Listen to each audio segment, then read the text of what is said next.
అదే బాబు, అది పెళ్ళని అన్నారు కదా బాబు. పెళ్ళి ముహూర్తాలు అయ్యి పెట్టుకుంటే బాగుంటుంది కదా. పంతులు గారిని కూడా అడిగితే ఈ నెలలో ముహూర్తాలు ఉన్నాయి అని చెప్పారు అని చెప్పాను. కానీ ఇప్పుడు నేను పెళ్లి చేసుకునే ఆలోచన లేదని ఆల్రెడీ చెప్పాను కదా ఆంటీ. నా గతం ఏంటో నేను తెలుసుకోవాలి. నా గతం గుర్తొస్తే మీరు ఏం జరుగుతుందని ఎందుకంత కంగారు పడుతున్నారో నాకు అర్థం కావట్లేదు. గతంలో ఉన్నది మీరే, ప్రజెంట్లో ఉన్నది కూడా మీరే. అలాంటి తప్పుడు నాకు గతం గుర్తొస్తే మీకేంటి ప్రాబ్లం? ఆల్రెడీ గతంలోనే మా ఇద్దరికి ఎంగేజ్మెంట్ అయ్యింది కదా. అలాంటి తప్పుడు ఆ ఎంగేజ్మెంట్ ఫీలింగు నేను మర్చిపోయాను. నాకు గతం గుర్తొస్తే ఆ ఎంగేజ్మెంట్ ఫీలింగ్ నాకు గుర్తుంటుంది కదా ఆంటీ. అందుకోసమని నేను ఇప్పుడు పెళ్లి చేసుకోదలుచుకోలేదు అని చెప్పనేసరికి, అది కాదు బాబు, మీ అంకుల్ గారి ఆరోగ్యం అనగానే అంకుల్ ఆరోగ్యం బాగానే ఉంది. అప్పుడు కూడా అంకుల్ బాగానే ఉన్నారు. మీరేదో కంగారు పెట్టుంటారు అంతే, అంతకు మించి ఏమీ ఉండదు. అయినా నా గతం గుర్తు రాకుండా నేనైతే పెళ్లి చేసుకోవడం జరగదు. యామినికి నాకు ఎంగేజ్మెంట్ అయ్యింది కాబట్టి ఎలాగా 6 months లోపు పెళ్లి చేసుకోవాలి. నేను కోమాలోకి వెళ్ళే 6 నెలలు అయిపోయింది అని చెప్తున్నారు. ఇంకెందుకు, మళ్ళీ ఫ్రెష్గా ఎంగేజ్మెంట్ చేసుకుని పెళ్లి చేసుకుంటాము. గతం గుర్తొచ్చిన తర్వాత ఎంగేజ్మెంట్ చేసుకుని ఆ తర్వాత పెళ్లి చేసుకుంటాను. ఇప్పుడైతే నాకు పెళ్లి చేసుకునే ఆలోచన లేదు అని చెప్పి రాజు అయితే వెళ్ళిపోతాడు. ఇదేంటి మమ్మీ ఇలా మాట్లాడుతున్నాడు అని చెప్పాను. కానీ అదే కదా, నేను అర్థం కావట్లేదనే కదా చెప్తున్నాను బేబీ అని చెప్పనేసరికి, రాజ్ ఇలా మారిపోతాడని అస్సలు అనుకోలేదు అని చెప్పాను. కానీ చేస్తాను మమ్మీ, నేనే ఏదో ఒకటి చేస్తాను. రాజుని భయపెట్టో బెదిరించో ఏదో ఒకటి చేసి రాజు గతాన్ని పూర్తిగా గుర్తు రాకముందే నేను రాజుని పెళ్లి చేసేసుకుంటాను అని చెప్పాను. కానీ ఏం చేస్తావు బేబీ, అలా ఎమోషనల్ బ్లాక్మెయిల్ చేస్తే రాజు లొంగుతాడంటావా? ఇంతకుముందు అలా చేస్తేనే కదా నీ దగ్గర నుంచి మరీ వెళ్ళిపోయాడు అని చెప్పాను. కానీ అప్పుడు వేరు ఇప్పుడు వేరు.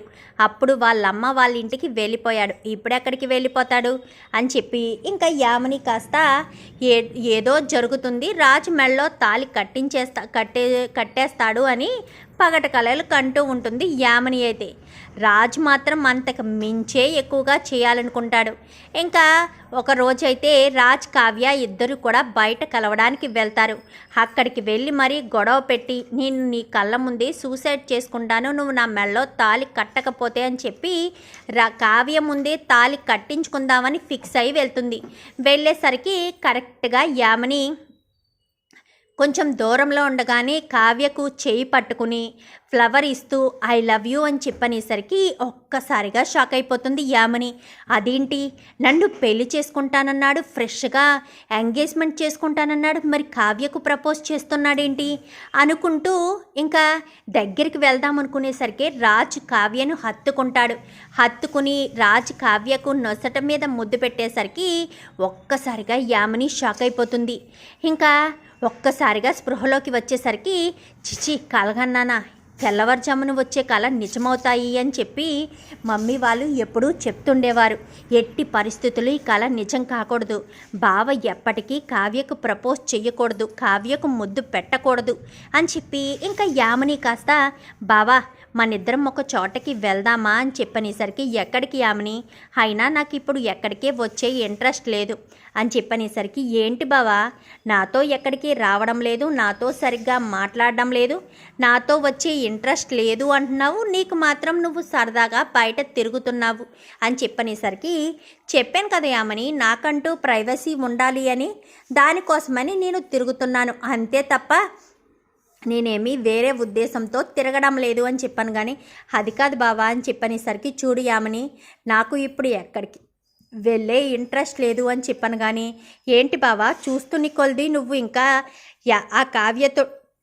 ఆ కళావతితోటే చాలా క్లోజ్గా ఉంటున్నావు, నేను గమనిస్తూనే ఉన్నాను, అస్తమాను ఫోన్లో చాటింగ్లు ఫోన్లు అన్నీ చేస్తూనే ఉన్నావు అని చెప్పనేసరికి, అవును కళావతి గారు నేను మంచి ఫ్రెండ్స్ అందుకనే చాట్ చేస్తున్నాను అంతే తప్ప నువ్వు అనుకునే ఉద్దేశం ఏమీ లేదు అని చెప్పి అనేసరికి, ఉద్దేశం లేకుండానే పగలు రాత్రి అనే తేడా లేకుండానే మెసేజ్లు చేస్తున్నావా, కాల్స్ చేస్తున్నావా, ఒక్కరోజు కూడా కలవకుండా ఉండలేకపోతున్నావా, ఇది ఫ్రెండ్షిప్పేనా అంటూ యామిని కాస్త రాజుకి లేని డౌట్ని క్రియేట్ చేస్తుంది. ఇంకా యామిని అక్కడి నుంచి వెళ్ళిపోయేసరికి, అవును అస్తమాను కళావతి గారితో మాట్లాడుతున్నాను, అస్తమాను కళావతి గారినే తలుచుకుంటున్నాను, అస్తమాను కళావతి గారికే మెసేజ్ చేస్తున్నాను. అసలు కళావతి గారిని చూడకుండా ఒక్కరోజు కూడా ఉండలేకపోతున్నాను. ఇది ప్రేమ? ఇదే ప్రేమ? నేను కళావతి గారిని ప్రేమిస్తున్నానా అని చెప్పి రాజు అనుకుని ఇదేదో క్లారిఫికేషన్ చేసుకోవాలి అని రాత్రంతా ఆలోచిస్తాడు.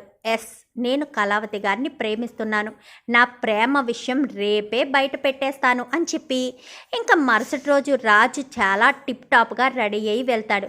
ఎక్కడికి వెళ్తున్నాడు బావా అని చెప్పి వెనకాలే యామిని కూడా ఫాలో అవుతుంది. ఫాలో అయ్యేసరికి ఒక కాఫీ షాప్ దగ్గర, కాఫీ షాప్ కంటే ముందు ఒక ఫ్లవర్ బుకే దగ్గర ఆగి ఒక ఫ్లవర్ బుకే తీసుకుంటాడు. బావ ఫ్లవర్ బుకే ఎవరి కోసం తీసుకుంటున్నాడు అనుకుంటూ చూస్తూ ఉండగానే ఇంకా కాఫీ షాప్ దగ్గరికి వెళ్ళేసరికి అక్కడ కావ్య ఎదురు చూస్తూ ఉంటుంది. కావ్యం చూసి ఒక్కసారిగా యామిని షాక్ అవుతుంది.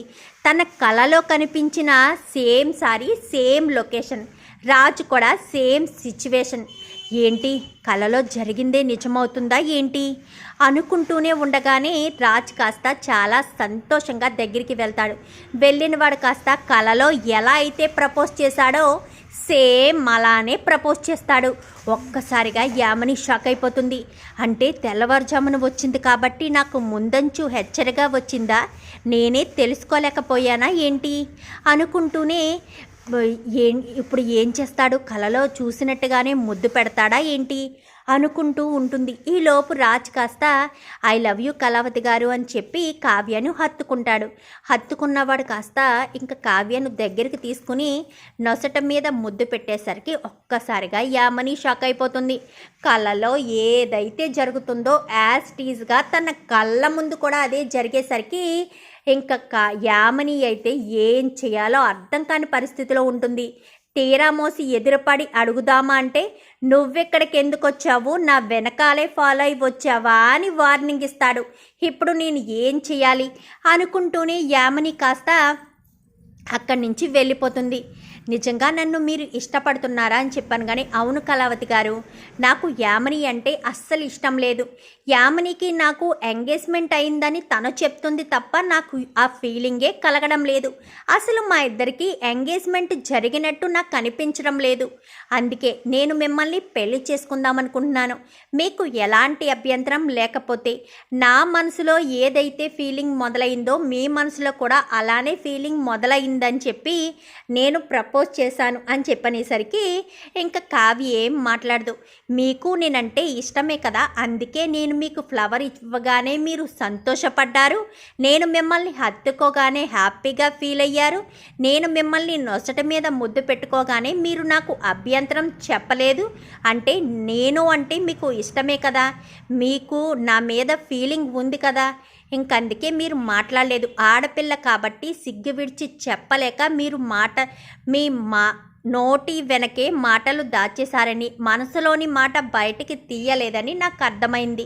సో మీరు నన్ను ఇష్టపడుతున్నారు, నేను మిమ్మల్ని ఇష్టపడుతున్నాను. మీరు ఒప్పుకుంటే మనం ఇద్దరం గుడిలోకి వెళ్ళి పెళ్లి చేసుకుందాం అని చెప్పి రాజ్ చెప్పేసరికి నేను మా వాళ్ళతో మాట్లాడతాను, మాట్లాడిన తర్వాతే పెళ్లి చేసుకుందామని చెప్పి కావ్య అంటుంది.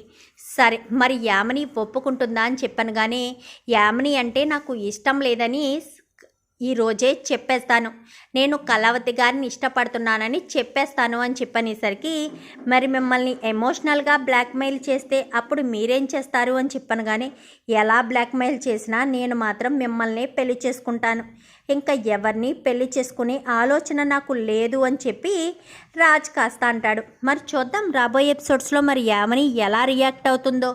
మరి రాజు కావ్యకు ప్రపోజ్ చేస్తాడా, ఇదంతా కూడా యామిని కలగన్నట్టుగానే కలలాగే మిగిలిపోతుందా చూద్దాం. మరి రాబోయే ఎపిసోడ్స్లో ఏం జరుగుతుందో వీడియో నచ్చితే లైక్ చేయండి, ఛానల్ని సబ్స్క్రైబ్ చేసుకోండి, పక్కనే ఉన్న బెల్ సింబల్లో ఆల్ పై క్లిక్ చేయండి. Thank you for watching.